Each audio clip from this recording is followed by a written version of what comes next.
Homophobia. I've never experienced this before. Fag, that's so gay, queer. That's so gay, you're such a fag, you're such a dyke, you're such a whatever, you know?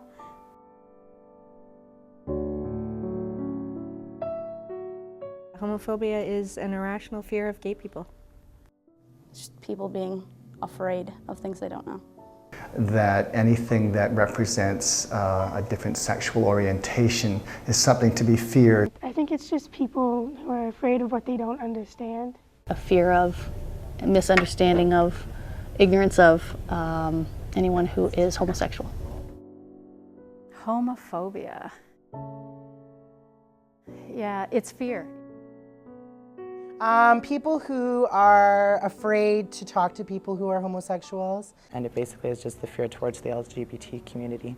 Afraid of the whole same-sex love relationship thing.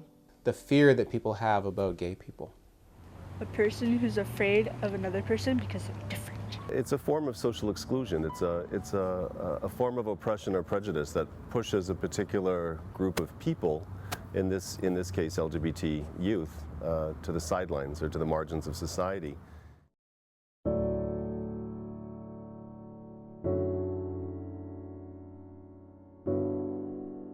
Actually, it was a couple weeks ago. I was walking down the street with her, and people yelling like fags and stuff like that, and saying, "Oh, that's gross," and it's just pathetic. Gay is one that everybody uses. I don't get dyke or lesbian really, but like sometimes butch, and I don't particularly like that term used towards myself, but. It's because they're homophobic, so they're scared of it, but I don't know, I kind of disagree with that. I don't think they're scared of homosexuals. I think it's just a general like lack of concern. I don't know, I guess I feel like it's just not right to have homophobia. Like, I mean, obviously it isn't, because it hurts people, right? Like, hurting people is bad. Homophobia has the impact of marginalizing people. In my profession as a teacher, for me to sense that there's a homophobic atmosphere, when children come into my classroom, they're not necessarily going to feel welcome. If in the staff room culture, a homophobic view is allowed to kind of permeate, then all of a sudden those off-the-cuff comments that some people might perceive as harmless, well, they're not really harmless. And if I let that go, then I'm allowing that to continue. And so for me, it's about, it changes the nature, it colors the nature of the environment. And to my way of thinking, poisons the environment.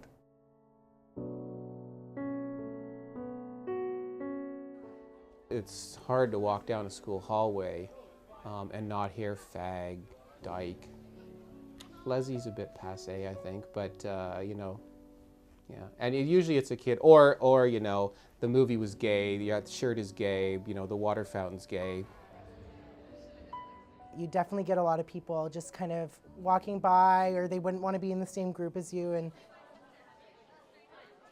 whether they don't like the way you act, whether they don't like the way you look, whether they don't like the way you talk.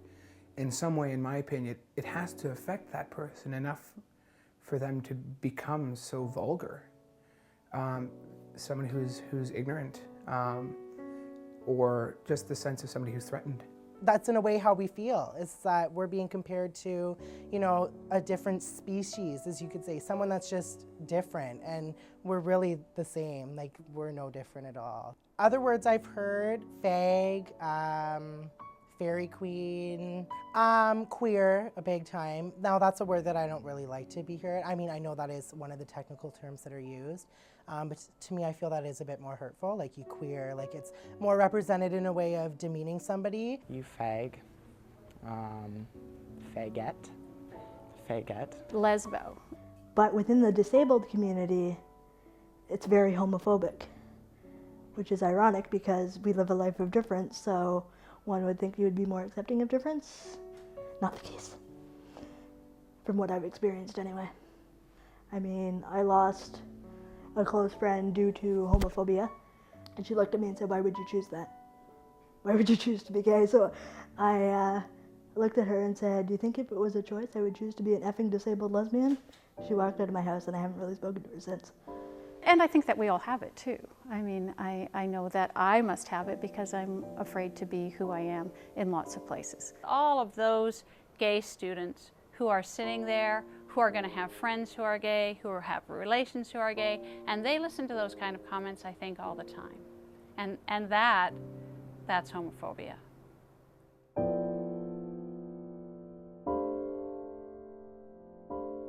All of the rest of the world is like me as a heterosexual man, and therefore their views, everyone must think like me.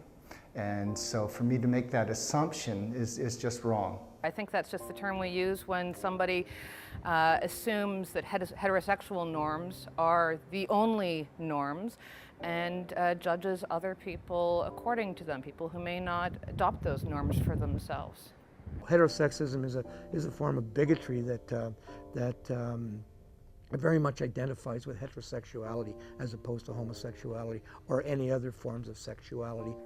Heterosexism, that is people who are like really gung-ho about heterosexuals, I think. Heterosexism is a dominant train of thought towards heterosexual dealings, couples, language, terminology, all of those things. The assumption that everyone is straight and that everybody has a mom and dad. I myself have been in courses, and immediately, particularly because I have a child, everyone assumes that I'm married to a man, and I think that assumption is just there all the time. Heterosexism means to me privilege. It means big privilege, that people make assumptions that everybody is like them and that life is the same for everybody and that there is no discrimination, and it's a very invasive way of life, I think, for those of us who don't live in that world. I'm finding that a lot of people are actually kind of getting over it, becoming more of respect to it, not necessarily accepting it, but at least respecting it. I've had the great, I think fortune in my own life of living on a street that's about 30% gay couples, and many of the heterosexual couples on the street have children, and they know that the men who live together as couples and the women who live together as couples are couples, right? They know that from the age of 3 or 4. And those children, it's a wonderment to grow up and see a first generation of kids who are not homophobic. They're not, and when they hear things in school like the word fag, they come home and they say, well, I don't understand why it's a bad word because Lynn and Debbie who live across the street are really wonderful people, and why are they calling them bad names like that? Or Trevor and Mike who live there are great guys, why are they calling them those bad names? And it's such a wonderful thing to see a generation of children being raised like that. And for all intents and purposes, we know that those children will grow up healthier and more resilient than the children of our generation who had to grow up with misinformation about who we are. We know that those children will grow up in a much different way, a much more positive way. So we should start teaching them at a very, very young age, very young age.